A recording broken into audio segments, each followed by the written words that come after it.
কথা বলে, চাঁদাবাজদের কথা বলে বিদেশিদের হাতে আমাদের চট্টগ্রাম বন্দরকে দিয়ে দেওয়া, লিজ দেওয়া, কনসেশন চুক্তিতে যাওয়া বাংলাদেশের বিরুদ্ধে অবস্থান নেওয়া।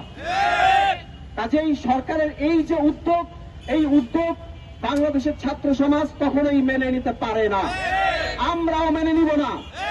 ভাইয়ের আমার, আজকে চট্টগ্রাম বন্দরে যদি ভারত আসতো, ভারতীয় একটা পোর্ট অপারেটরকে দেওয়া হতো, এই দেশের মানুষ প্রতিবাদ করত। আজকে যদি ইসরায়েলি একটা পোর্ট অপারেটর আসতো, তাহলে এই দেশের মানুষ প্রতিবাদ করত। চট্টগ্রাম বন্দরে যদি একটা আমেরিকান পোর্ট অপারেটর আসতো, এই দেশের মানুষ প্রতিবাদ করত।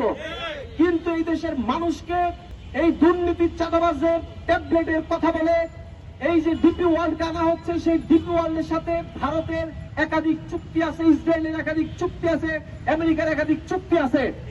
আজকের আধুনিক বিশ্বে সরাসরি একটা রাষ্ট্র অনেক সময় যায় না, সে মাল্টি লেভেল ডিলিংস এর মাধ্যমে আরেকটা দেশে প্রবেশ করে।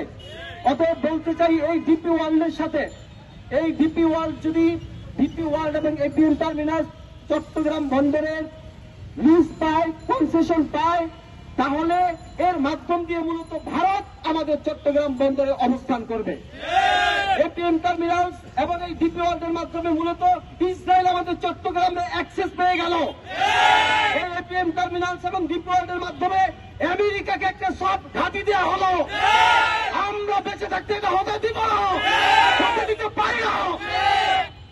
অতএব আমরা এই দেশের মানুষকে বলবো, আপনাদেরকে যে সরকার যে দুর্নীতির বয়ান নিয়ে আসছে, চাঁদাবাজের বয়ান নিয়ে আসছে, আমরাও চাই চট্টগ্রাম বন্দর থেকে দুর্নীতির শিকড় উচ্ছেদ হোক, চাঁদাবাজদের সিন্ডিকেট ভেঙে দেওয়া হোক। কিন্তু সরকার সেই ব্যবস্থা না নিয়ে আমরা দেখতে পাচ্ছি আজকে নৌ উপদেষ্টা শাখাওয়াত সে বিদেশি পোর্ট অপারেটরদের এজেন্টের মতো কথা বলে।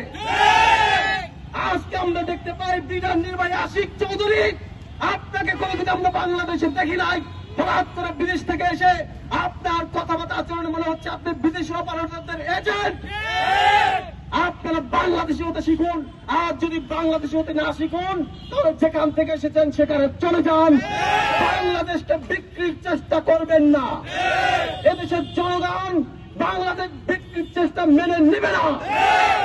অতএব আমরা এই দেশের মানুষকে বলতে চাই যে আজকে দুর্নীতির কথা বলে, সক্ষমতার কথা বলে আমাদের চট্টগ্রাম পোর্টকে যে বিদেশির হাতে দেওয়ার অপচেষ্টা চলছে, পায়তারা চলছে, এইটার বিরুদ্ধে সবাইকে প্রতিরোধ করে তুলতে হবে।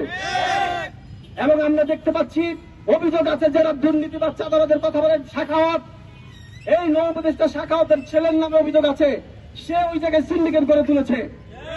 আজকে চট্টগ্রাম পোর্ট কর্তৃপক্ষের যে চেয়ারম্যান, তার বিরুদ্ধে দুদকের অনুসন্ধান চলমান, তাকে কেন সরানো হলো না? সেটা স্বৈরাচার হাসিনা এবং নিয়োগপ্রাপ্ত, তার বিরুদ্ধে দুর্নীতির অভিযোগ আছে।